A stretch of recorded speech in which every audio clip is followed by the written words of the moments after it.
Om Asatoma Sadgamaya Tamasoma Jyotirgamaya Mrityorma Amrutangamaya Om Shanti Shanti Shanti Harihi Om. Dear devotees, as you all know, today we are going to discuss a interesting topic. Probably for many of us, it is very interesting and very suitable too. Why? Because we are all trying to manage the stress.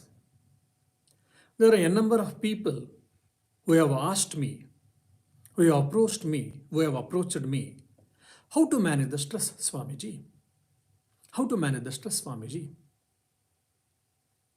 When I hear this sentence from them, I wonder why people are thinking how to manage the stress. The stress is need not to be managed. I have to manage my children. They are very precious to me. How to manage my house? Yes, it is very much required. How to manage my life? Yes, it is very much required. But managing the stress is not the thing which is like managing the people, managing the children, managing the house, managing the work. But unfortunately, today, the stress has become the part and parcel of our life. Almost like it has become a limb, a part of our body or our lifestyle, of our mind. So, we should not manage the stress actually. Just like managing our life, managing our children, managing the family, managing the house, we should never manage the stress. How to be free from the stress is supposed to be, we should think over. How should have a de-stress? How should how can I live stress-free life? Happiest life, blissful life is the point we are supposed to think. Positively, we are supposed to think about our life and about our achievements and so on and so forth.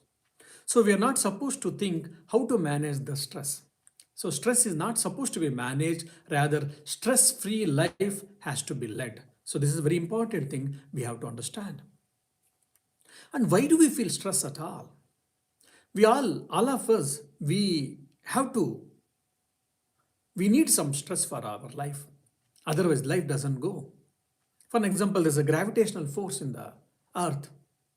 Because of the gravitational force, which is pulling us and which we are able to walk, we are able to move, we are able to do all our activities. If not, then probably would have jumped or would have flied. So similarly, for every one of us, a student, he needs some stress for education, for preparing for his exams. Similarly, a worker, he needs some stress to work efficiently. For every person, for every being in his or her own walk of life, they need a stress. But when it becomes too much, which is unburdenable, which cannot be bored, which becomes unburdenable, then only we say that it is a stress, it is a stress, it is a stress. And why this stress comes to us? And why do we feel stress at all? Why do we feel uneasiness due to stress? It is nothing but in a simple sentence, in a single sentence, if you want me to say, it is only inability to manage one's own life or one's own self. Why do I feel stress? Immediately I say, oh, because of my family, because of my would-be, because of my children, or because of my society, or my neighbors, or my job, my company, my boss, my manager, or my colleagues, so on and so forth, because of money. So many things we give reasons, but according to me, or according to the many people, why do we feel stressful? It is nothing but inability to manage oneself. Either internal or external, it is nothing but it is straight simple inability to manage oneself, one's own system, one's own mind, one's own time, one's own desires, one's own thinking, one's own emotions, we are unable to manage. That is the reason we feel stressful. For an example, if you ask a student, he or she. Oh, you are feeling stressful. Are you feeling stressful? Or are you feeling, why are you feeling morose? Your face looks like that you are morose. Why? Oh, I am stressed. Why? Because I have to study a lot. When we are students, probably when we go to higher studies, we feel, oh, there is a lot of syllabus. If not all, many of us we feel there's a lot of syllabus, have to study all of them. That is a very really stressful sometimes we feel. But then we feel, okay, once our education is done, once we finish our education, definitely the stress-free life we can lead, probably many of us we think. But once we are at the frag end of our education, maybe at the end of graduation or post-graduation or PhD, immediately, again, the new problem, the new thought, boggling thought comes to our mind. Oh, I have to get a job, decent job. I have to get a job in a good company. I need a good placement. Whether do I get it or not? How to get? When to get? How to get? So getting a correct job, rightful job, again it becomes a head boggling for us and we keep on trying. And there some people they get a job, suitable job as they desire, and some they don't get, and simply they cry or they tell they'll be complaining, and somehow they will be doing work because they don't have any other go.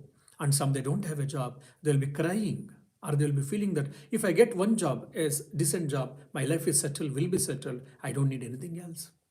But the people who have got job, they start complaining, oh, my work, I have got a decent salary, I've got a lucrative job, no doubt, but my boss is good, not good. My work atmosphere is not good, or I've got a less salary. Whatever I paid, I'm working more actually. So on and so forth. They have got a number of reasons. And some, they have got a good education, they have got a good job, there is no work problem. But still they feel they have got some worries. Why are you getting worried? When you ask, immediately say, oh, I want to get married. I'm not able to get either bride or bridegroom. So their all worry is, stress is getting a suitable, rightful bride or bridegroom. Fine. They got it. They had a marriage afterwards. And again, I don't want to say about it what afterwards, because you people are better experienced people than me. I don't have any experience in that. Then after marriage, somewhere again they are stressed. Why? No children. So there are no children for them. Again, they are stressed. Some of them. And some of them, they have children. That's why again, they are feeling stressed. So when you see all these things, it is nothing but our own attitude, our own perceptions about life, about situations, about people. It is very clearly, very distinctly, very clearly, crystal clear, we are able to understand. So the stress doesn't stay outside, either in the work or in the office or in the family or in the house or in the XYZ. It lives in me. It lives in my mind. That we have to understand very clearly. The stress is in my mind, not in the world. That we have to understand. Probably most of you might have seen this a diagram, a small diagram, which has in the social media, it has become very famous. For an example, do you have a problem in the life? Yes. Can you solve it? Yes. Then why do you worry? Do you have a problem? No. Then why do you worry? Do you have a problem? Yes. Can you solve it? No. Then don't worry. Accept it.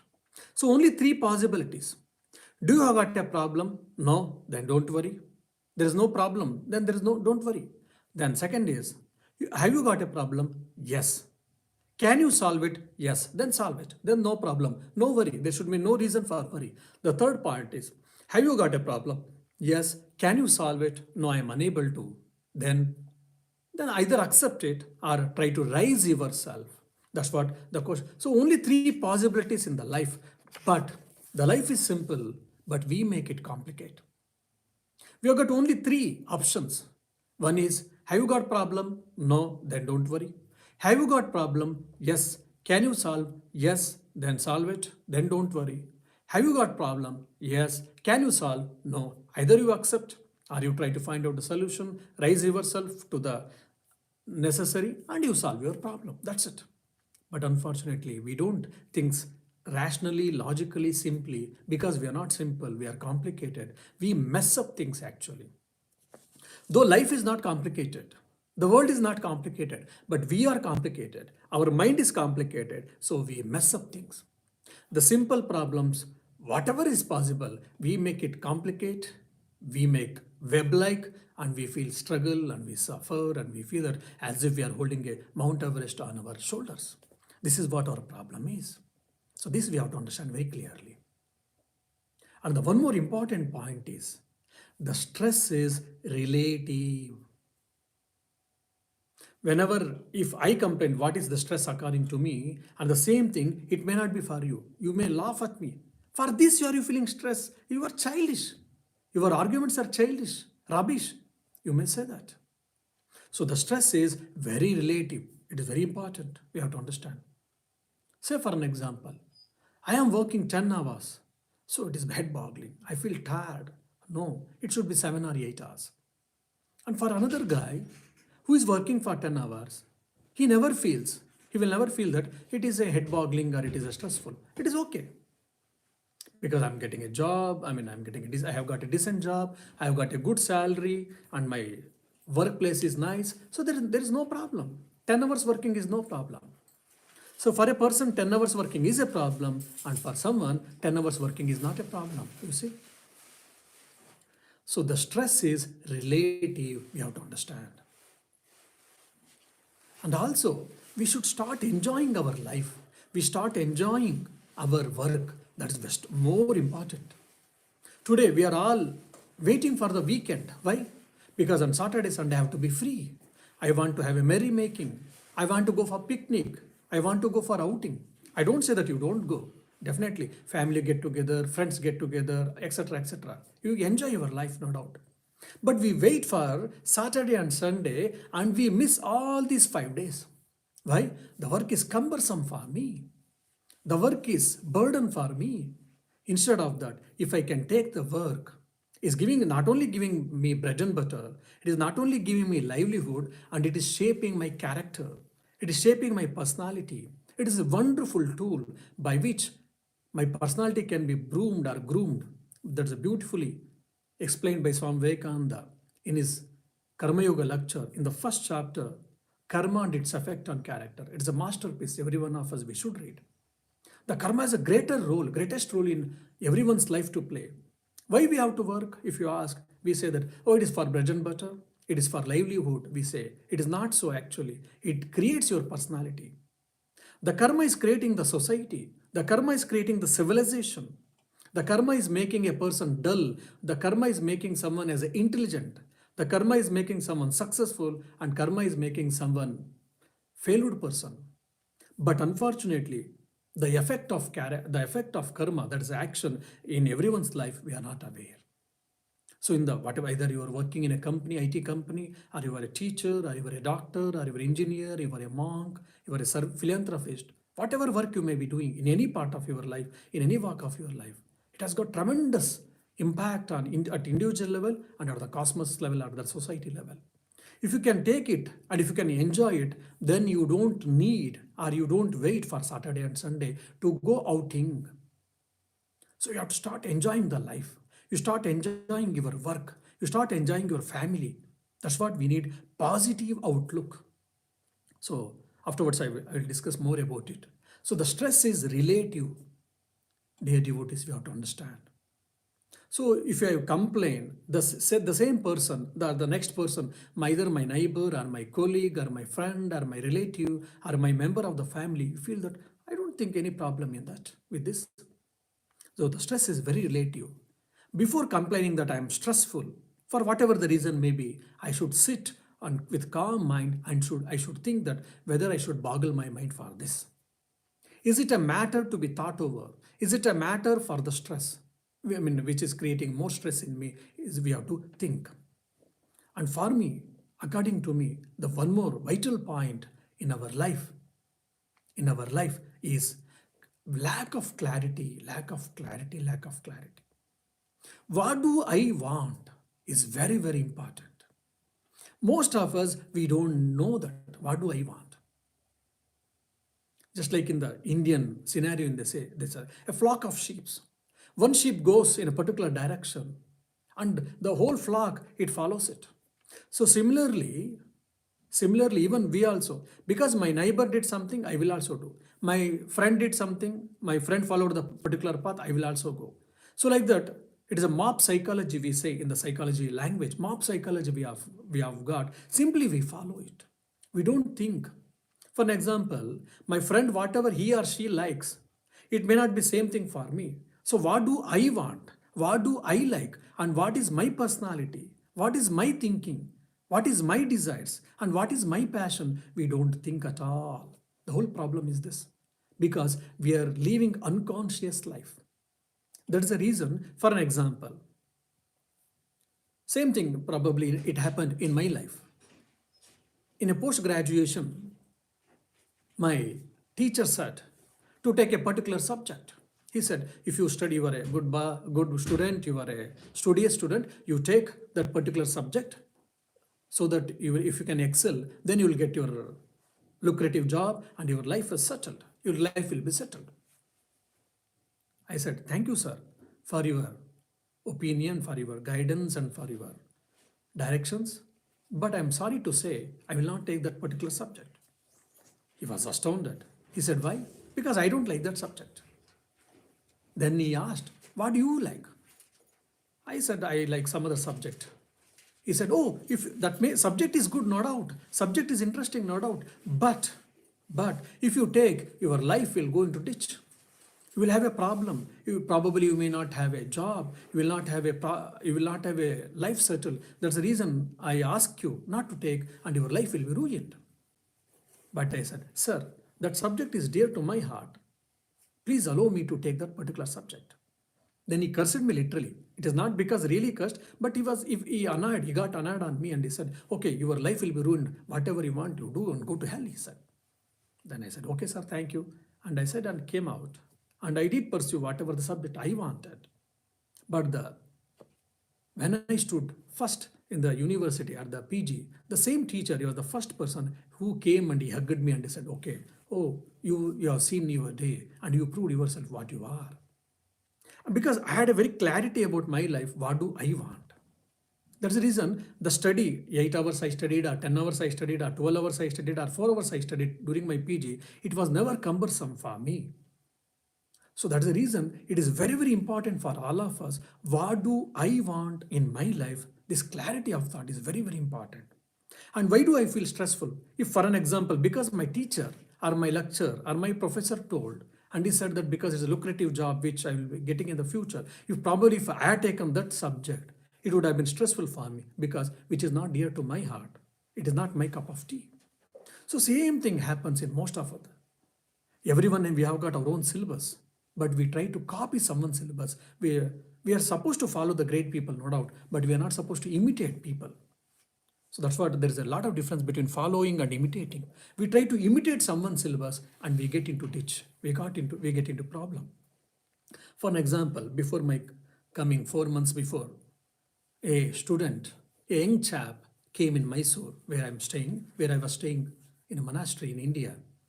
A young chap who was a police constable. In the Ireland we say Garda officer he was, and he came and he said, Swamiji, I'm stressful. Can you give me some tips how to come out from this stress? Then I asked, what is the reason for your stress? Then he said, Swamiji, I'm a Garda officer. That's the reason. In the nature of Garda officer in the India is they don't have a weekly holidays. Maybe monthly once or some point of time they will give maybe 1 week or 10 days they will get a length. Every week they may not get 8 hours, 10 hours they have to work, special days or on functions and any celebrations they may have to work more. They cannot spend time with their family. That is the nature of Guard officer in India. Because of population, functions, so many things. That's the nature of the work there. So he was feeling bad. He is getting a good job, he has in a job and he has got a lucrative salary, decent salary, his life is settled, he has got so many other benefits, no doubt, but he's not able to spend some time with his family, with his friends, during celebrations, during festivals, etc., etc. He said he was feeling bad about it and he was cursing himself that why did I take this job? So that is his job is the reason, cause for his stress, he said. Then I said, fine. Then if you are not interested about this job, if you have got a complaint, then better you leave it. You leave and take some other job. Then he said, no, Swamiji. Why? I can't leave this job. I can't afford to leave this job. This is a very decent job. I mean, I get a good salary. I'm not, probably, I'm not very sure that I will get such a salary if I take any job, or probably if there may be some jobs which I may not be suitable, or I will not be capable of getting job. Then I said, have you got any other chance or any other got choice for you to switch over from this Gada officer to other thing? Then he said, no. Then better you accept. And also I said, who asked you to become the guard officer?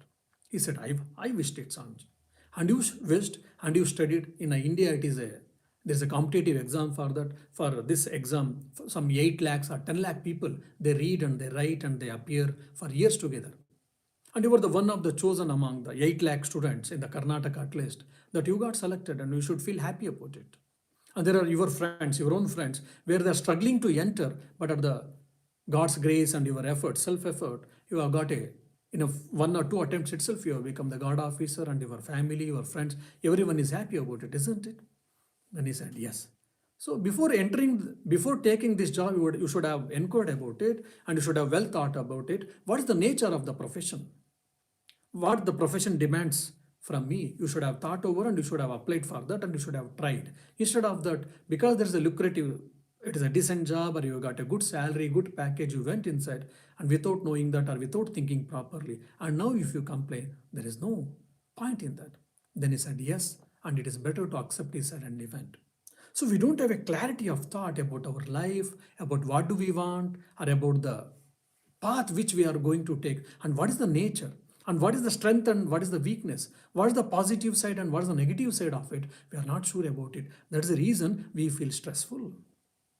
So for an example, I decided to become a monk, fine. And it has got its own strength and it has got its own problems also.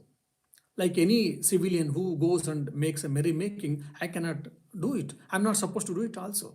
If I say that, oh, my friend is going for a movie, it is a wonderful, I'm not able to go. Why did I become a monk? Then it is a foolish thing. Yes, if you are a monk, you are not supposed to go there. So like that, we should have a clarity about our goals, about the path which we select, and what do I want. Otherwise, we feel stressful during our work.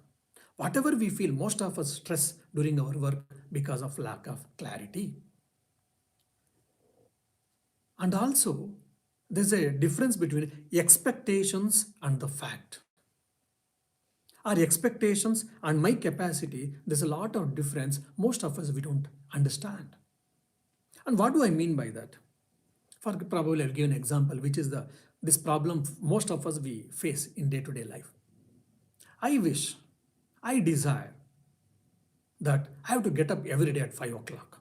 I have to get up, finish my oblations and sit for prayer. I do some yogasana or exercise, do some pranayama, which will take care of my health, physical and mental health. And afterwards, I have to start a life. Every day I set an alarm.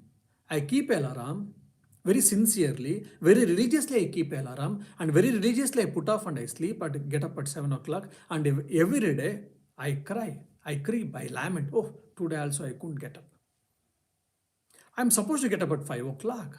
I did set alarm, but it was my own wish, my own desire, but every day, 7 o'clock, I'm getting up.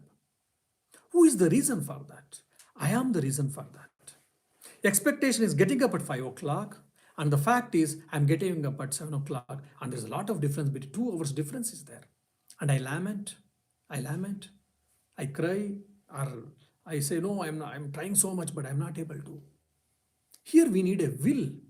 So either with a strong will, 5 o'clock I'm supposed to get up, I will get up. Have a will, have a auto session before your sleep and get up at 5 o'clock. Otherwise I will not take a breakfast. Otherwise I will see that I will do something, I have a self-punishment for myself. Something like that, being hard on myself, will be able to overcome. Otherwise, if we do have, and if we are not sure about ourselves and we feel that we don't have such a willpower, strong willpower, we should follow Kaizen rule. I think who have done management courses, this has become very famous nowadays. Kaizen rule. Kaizen rule is what? According to the Kaizen rule, one important point in the rule is You try to improve small, bits by bit, bit by bit, bit by bit. So, for an example, in this example itself, now you are getting up at 7 o'clock, and your wish is, your ideal or your goal is to get up at 5 o'clock. So, from instead of 7, let me start from tomorrow, I will get up at 6:45 a.m. So, 15 minutes you are coming back.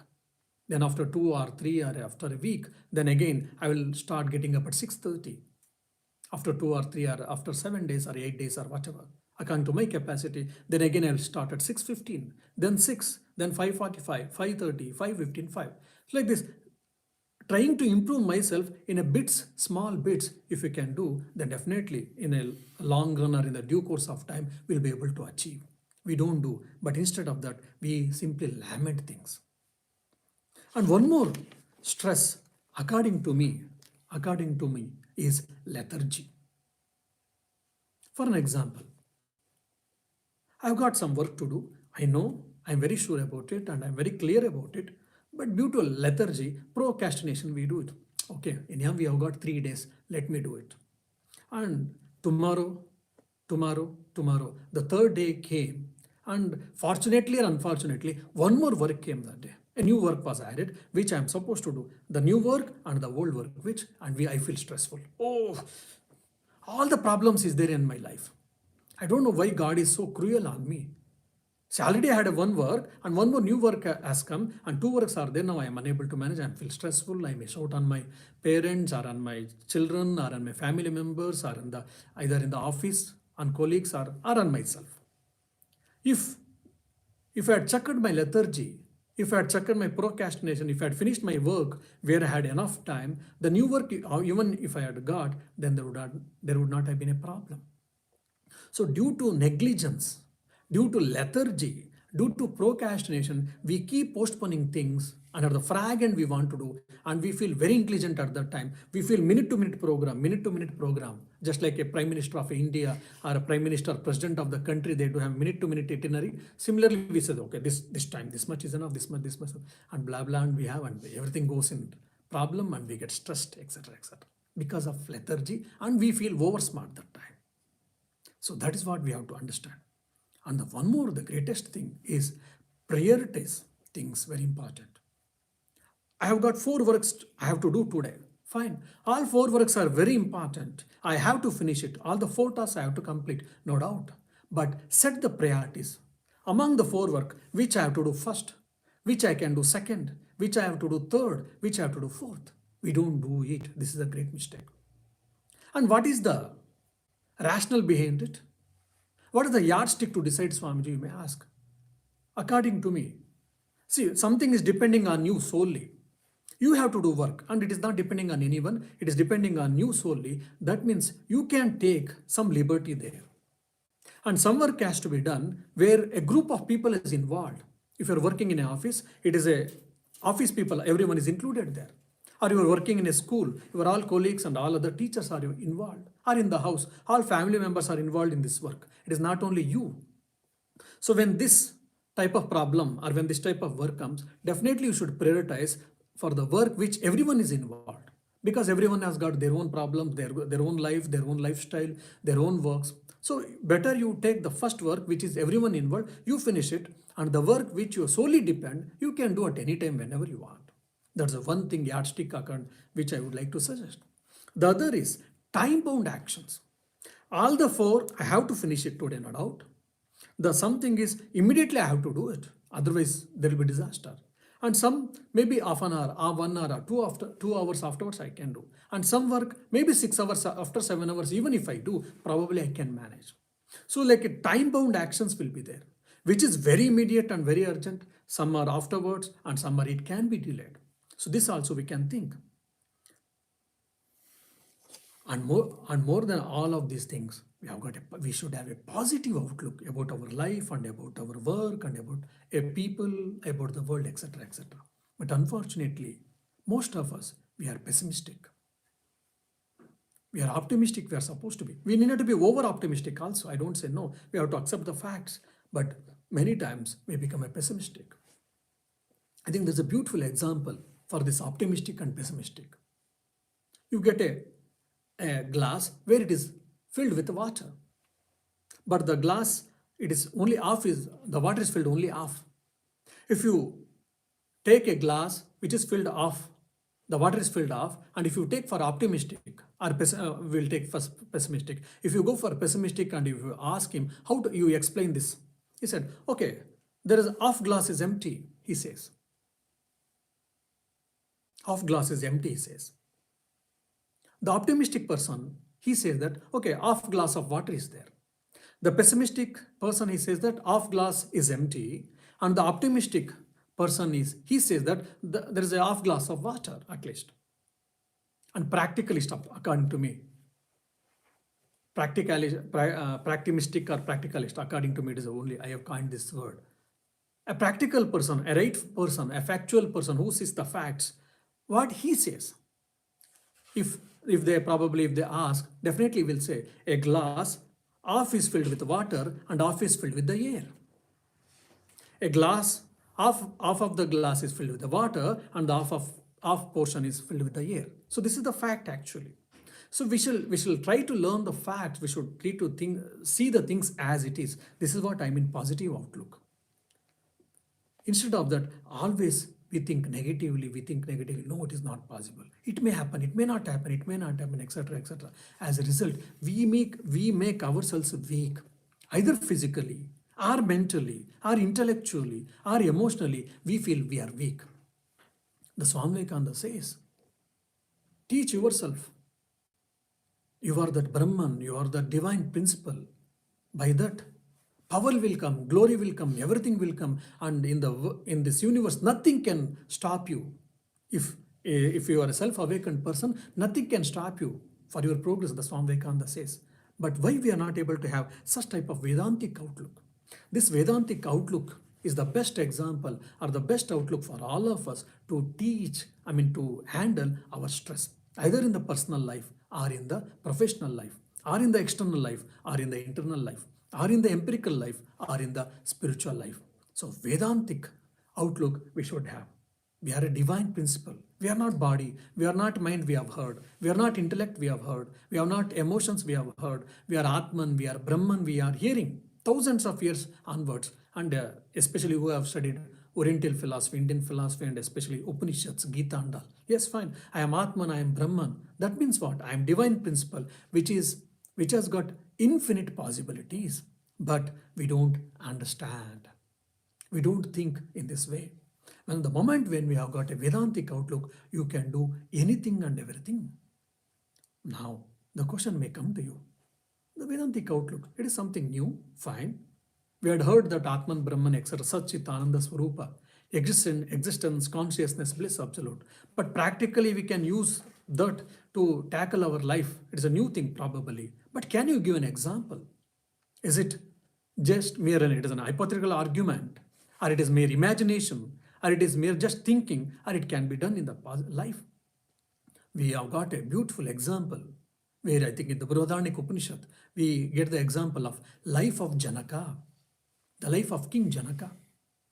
He was a great statesman, he was a great king, and all the subjects and his empire, he was able to handle it beautifully. And at the same time, he had enough time to discuss the Brahma Vidya, to discuss the spiritual philosophy, the spirituality or the philosophy in his palace itself, you see.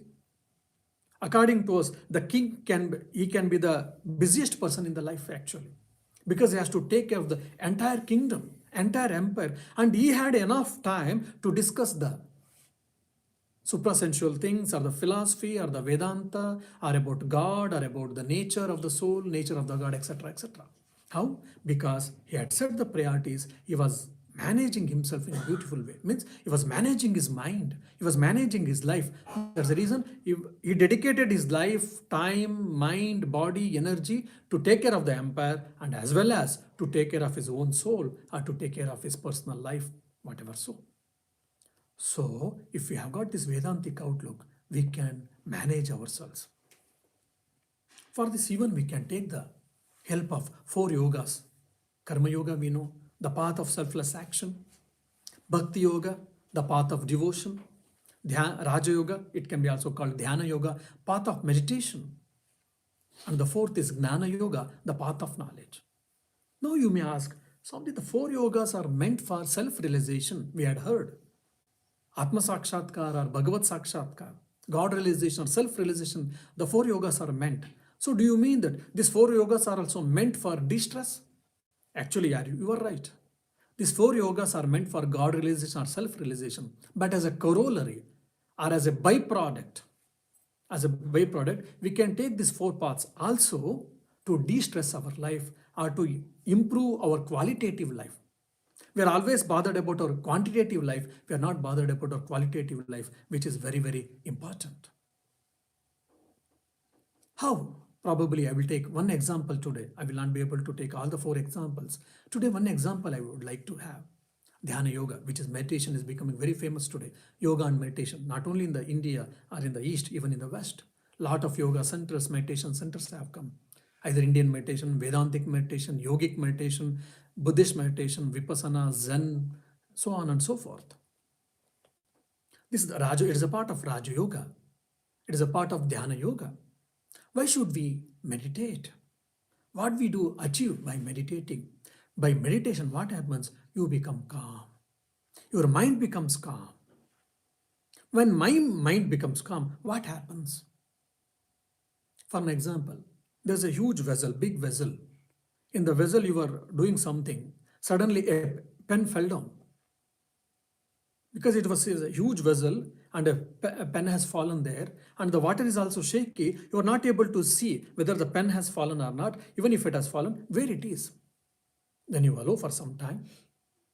The water becomes still, then you will be able to see the reflection clearly and you will be able to see where is that pen in that huge vessel and you will be able to pick it properly. Similarly, you can see any lake. If the water is not muddy and if water is not shaky, then you'll be able to see if there is a good sunlight, enough sunlight, you'll be able to see the bottom of the lake. Why? Because the water is still and the water is clean.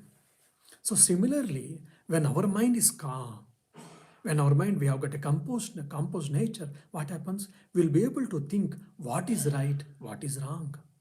What should I do? What should I not do? Why should I do? When should I do? How should I do?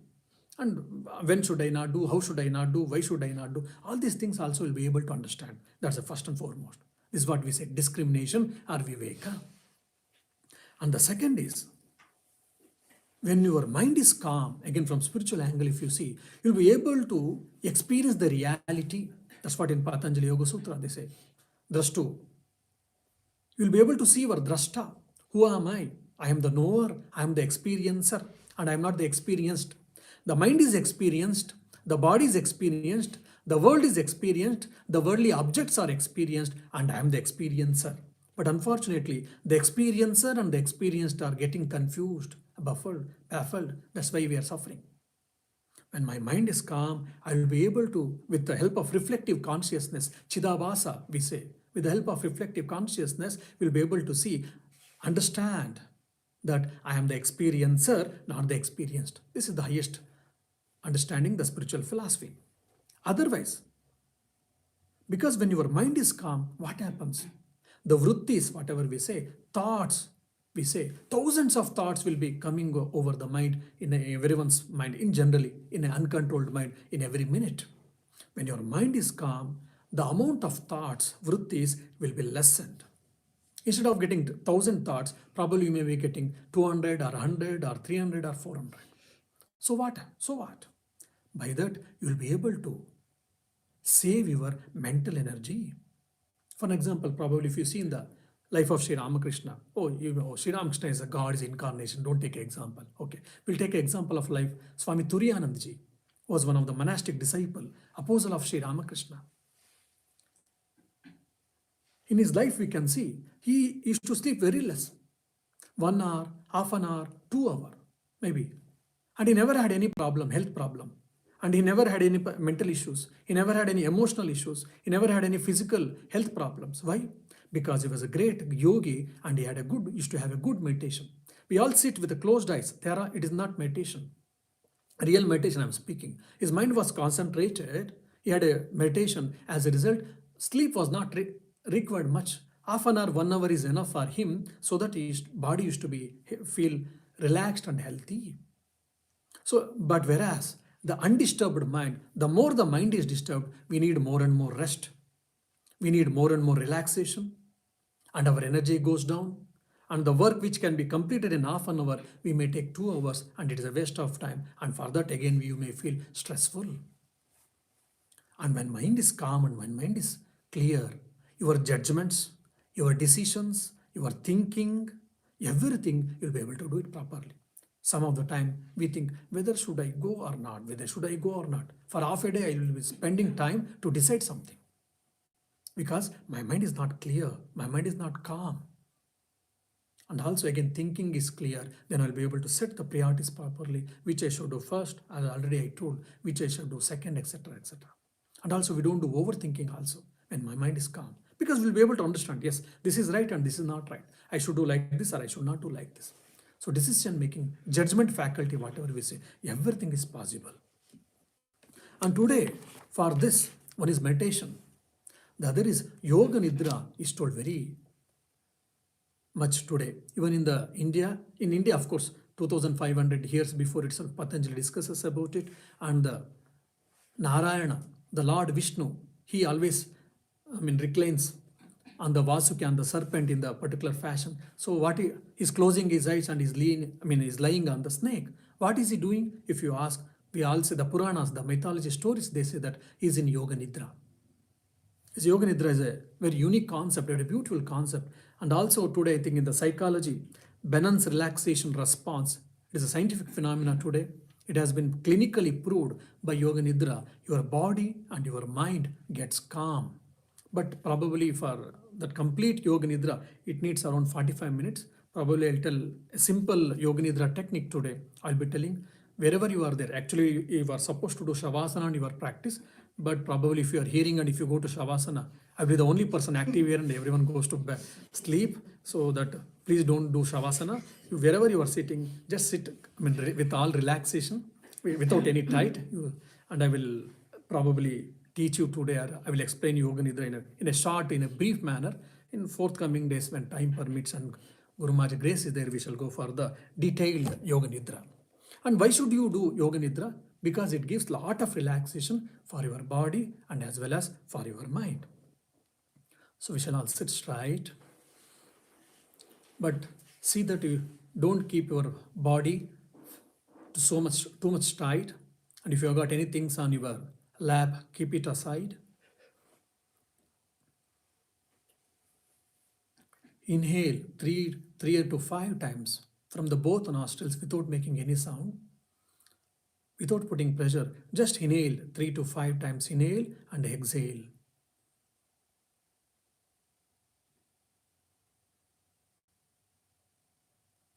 And while inhaling, you will feel that you are inhaling all the good thing, auspiciousness, energy, strength, vigor, purity, and peacefulness. And when you are exhaling your breath, feel that you are exhaling the restlessness, lethargy, unwanted things, impurity, dirt. You are inhaling all the good things from this world and you are exhaling all the bad things whichever is not required for us. Inhale, exhale, inhale, exhale, inhale, exhale, inhale, exhale. Now you try to feel that every part of your body is getting relaxed. We shall start feeling that. Let our fingers are getting relaxed. Thumb, forefinger, middle finger, little finger, ring finger, they are getting relaxed. Your wrist is getting relaxed. Feel that.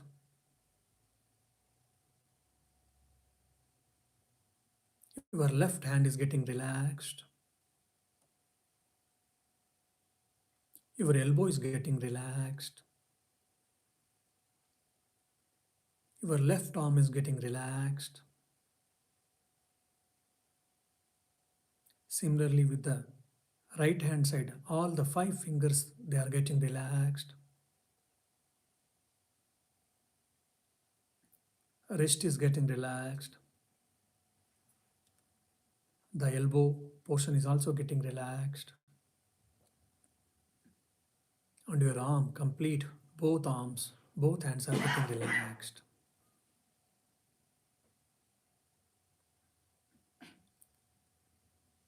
Now your toes are getting relaxed. Your feet are getting relaxed. Your ankles are getting relaxed. Your legs are getting relaxed. Knee portion of your legs are getting relaxed. Thigh portions of both the legs are getting relaxed.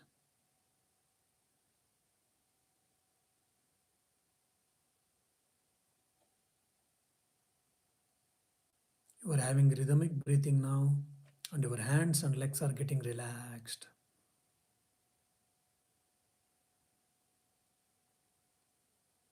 Your lower back is getting relaxed. The trunk portion of the body is getting relaxed. Your backbone is getting relaxed. Your shoulders are getting relaxed. Your stomach and liver are getting relaxed. Your heart and rib cage, they are also getting relaxed. Your neck portion is getting relaxed. Your mouth portion, tongue and lips, they are also getting relaxed. Your nose and eyes are getting relaxed. Your ears and forehead is getting relaxed. Your brain, your hindbrain, the whole entire brain is getting relaxed. You are having rhythmic breathe, and now the entire body is getting relaxed.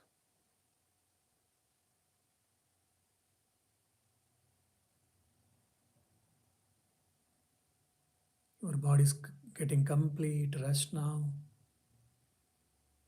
Your heartbeat is normal. Your pulse rate will be normal. Breathing is systematic and steady. And your body and mind is completely getting relaxed.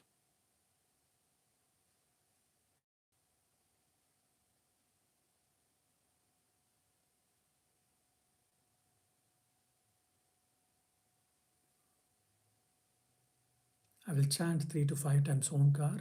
You need not to chant, just listen to that and feel the relaxation.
Enjoy this chanting of Omkar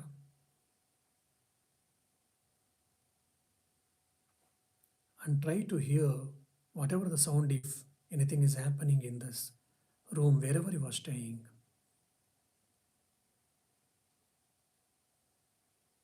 and try to listen the sound if anything is, if you're able to hear outside the room where you are staying.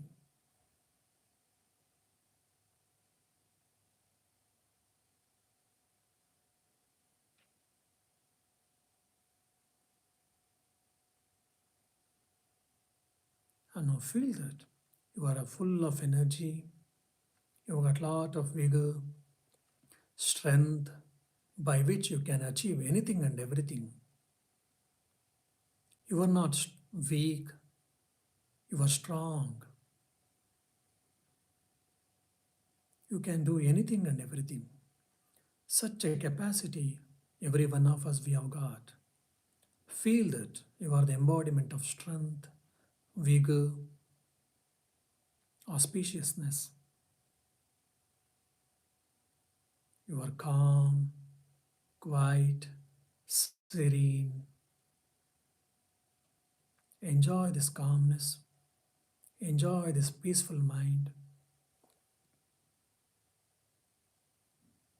And now we shall all feel that we have gone to a beautiful garden which is lush green, and we have got a blue clear sky. There is no neither dark nor scorching sun, but we have got enough sunlight. And your mind is enjoying this lush green garden, and there are different types of flowers, and you are enjoying every flower by seeing roses, lilies, tulips, daffodils, jasmines, tuberose, chrysanthemum, so many beautiful flowers. You are enjoying flowers. And nearby, there is a small river which is making its own music, which is playing its own music, and water is running there. Enjoy the water sound,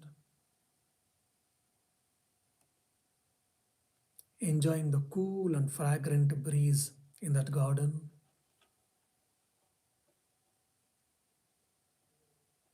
Your body has got enough oxygen now. You get energy, lot of energy now.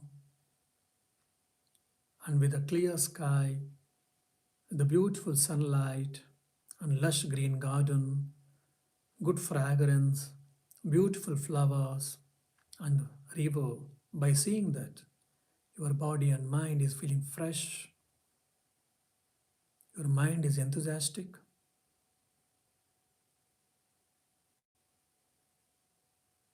It doesn't have any negative thoughts. It is not restless. It is calm and quiet too.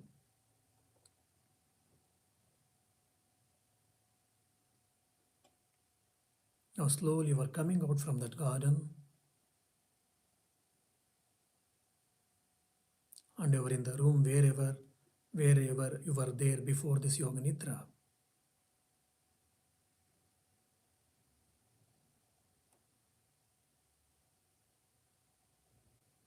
Now slowly you can rub your both palms, and whatever the heat is produced, keep that heat on your face and especially on the eyes.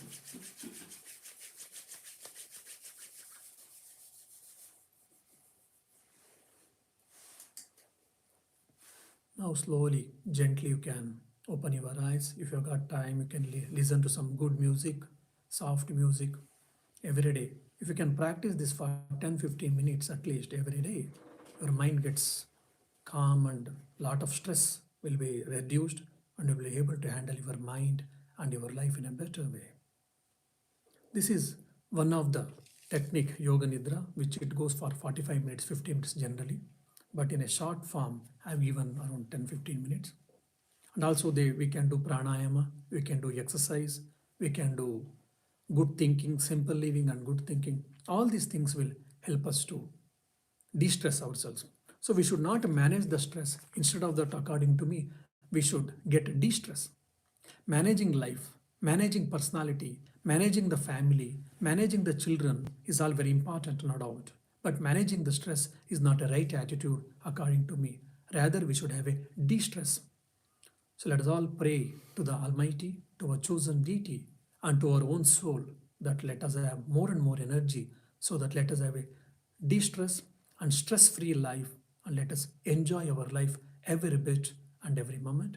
In the next Sunday, probably, I would like to discuss some more points on this stress, how we can, what are the causes, and how we can come out, and what are one or two more techniques I would like to tell about how we can de stress ourselves if at all we are stressed. Om Shanti Shanti Shanti. Hari Om Tat Sat. Shri Rama Krishna Arpanamastu.